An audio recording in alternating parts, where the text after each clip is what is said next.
It's going to be a lot of snow. Colorado's latest storm is just getting started. The heaviest period is probably overnight into tomorrow. Everybody's going to see snow. Denver could get upwards of half a foot. Denver 7 Weather Action Day, along with the heavy snow, temperatures tumble. Plus, a Denver fire chief takes a demotion after allegedly being caught driving drunk. While Boulder police arrest a man wanted for threatening students in California. We identified thousands of references to violence. And a big day for the Broncos. Not only is the team for sale, it's being sued. A familiar sight is back. The snow is falling across Colorado as we take a live look at the drive through downtown Denver. Dozens of flights are already being canceled. CSU is canceling classes and multiple districts are delaying start times for tomorrow and canceling after school activities. And here is why. Latest snowfall projections from the National Weather Service show Denver with 4 to 8 inches through tomorrow night. Golden expecting up to a foot of snow. Boulder is looking at a foot as well. Glad you're with us tonight at 5. I'm Shannon Ogden. And I'm Jessica Porter. We're getting you ready for this next storm. Going in depth tonight with team coverage. Meteorologist Mike Nelson is live in our Denver 7 studio. All right, first Russell Haythorne live in Louisville. Snow just starting to fall up there tonight, Russell. Yeah, Shannon, we've been dealing with light snow here in downtown Louisville throughout the afternoon, but it is picking up in intensity for the past half hour or so, and you can see now the roads are starting to become snow-packed and icy. It will certainly make for a dicey commute if you're heading out this evening and a very slick commute tomorrow morning. Because of that, we're already seeing, as you guys mentioned, some delays and cancellations in terms of schools and businesses. For more on that, you can check out thedenverchannel.com, and there's a tab at the top of the homepage to help you easily navigate those cancellations and delays. This is expected to be a fairly significant storm here in Louisville and elsewhere. They're expecting about 6 inches of snow here in Louisville overnight tonight and tomorrow, and then up to a foot of snow along some areas of the Front Range. Again, just dealing with a little bit of snow coverage right now along the sidewalks and on the streets here in Louisville, but if you're heading out tonight, be careful.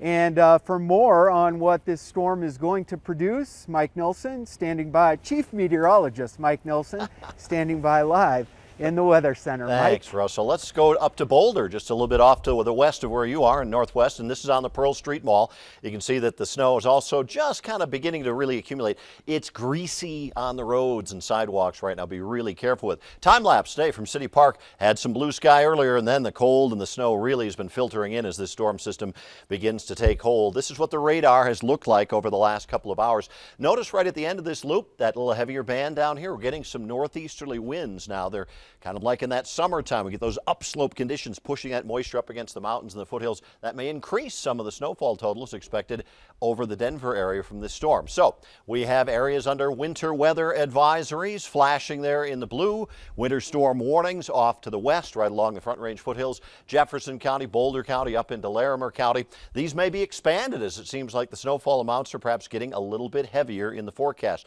Much of the state is under advisories or warnings except for the western quarter of the state. Temperatures are taking a dive. Yesterday we hit 60. Right now it's 24 degrees.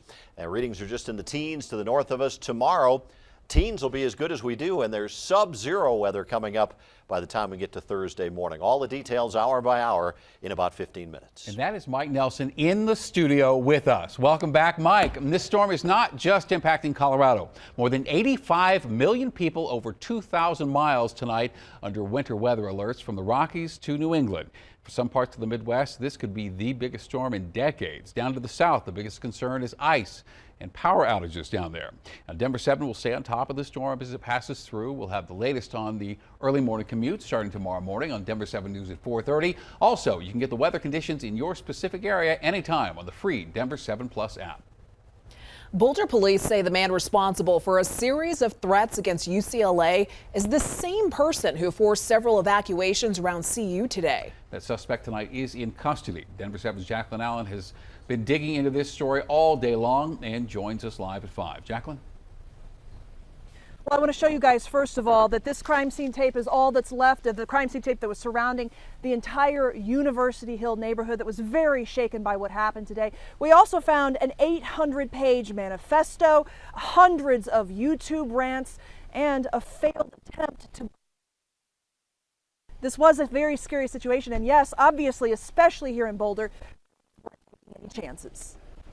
A Boulder neighborhood turned crime scene. Heavily armed SWAT teams putting University Hill on lockdown, evacuating children from an elementary school. Their schools or places of worship seem to be regular targets now, so it's concerning when you hear it as a parent you have 2 kids in school. The dramatic story started yesterday in California. UCLA reporting violent email threats by a former philosophy lecturer, Matthew Harris. They posted a screenshot of a philosophy professor's email about the whole situation. I needed to. We found these YouTube videos showing him referencing mass shootings in Las Vegas and Columbine High School. He also posted this disturbing 800-page manifesto that repeatedly mentions Boulder, where he now lives. Combine that with the fact that police say he tried to buy a handgun in Jefferson County last November, but was denied. Upon reviewing parts of the manifesto, we identified thousands of references to violence, stating things such as killing, death, murder, shootings, bombs, schoolyard massacre in Boulder, and phrases like burn and attack Boulder outside of the university. So today, Boulder police were in extreme caution mode, spending 3 hours making contact, bringing in SWAT, and ultimately making a safe arrest. In a community already shell-shocked by tragedy and violence, they say it was the best possible outcome for a potentially dangerous confrontation. Still searching his apartment as they investigate state and federal charges. And people we talked to here in Boulder today say they are just relieved that this ended the way it did after a year with so much tragedy. Reporting live in Boulder, Jacqueline Allen, Denver 7. Tragedy avoided. Thank you, Jacqueline. Well, we're also tracking multiple developing stories of violence near U.S. schools today. In Minnesota, one student was killed and another student is now in critical condition after being shot outside an education center.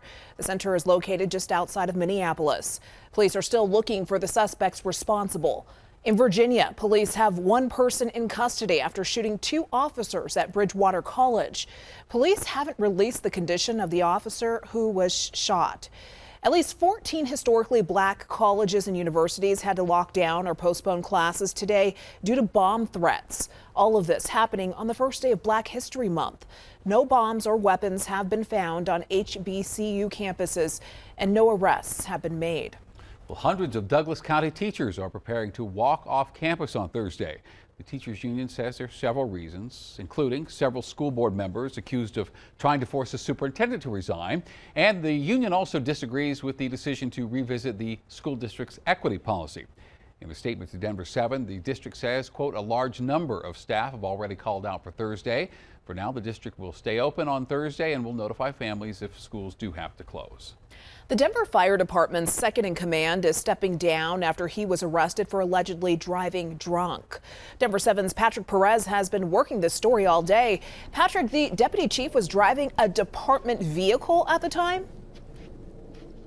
He was, Jessica. He was also off the clock when this arrest happened. And while he is stepping down from his current position, he is not quitting the department.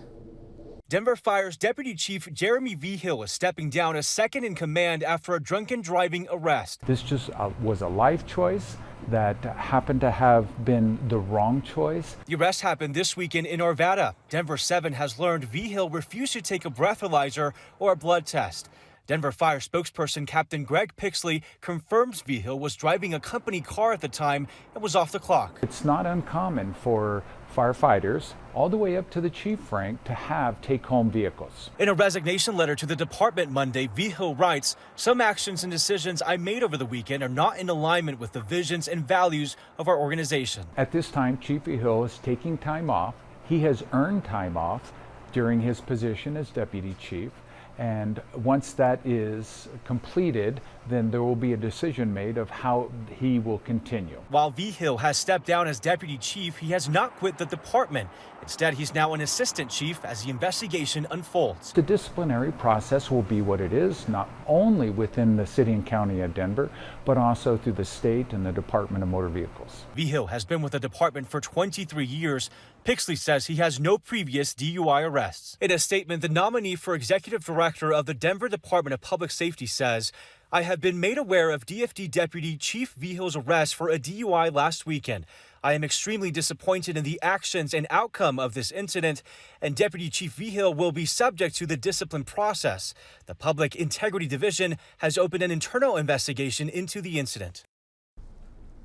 And in addition to whatever the court may decide in this case, if he is convicted, he could also face a 30-day suspension or even termination from the Denver Fire Department just based on these allegations. Driving under the influence in a company vehicle is one of their most serious violations. For now, we're live in Arvada. I'm Patrick Perez, Denver 7.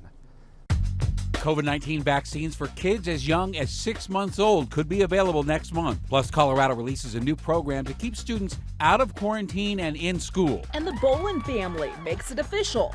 They're selling the Denver Broncos.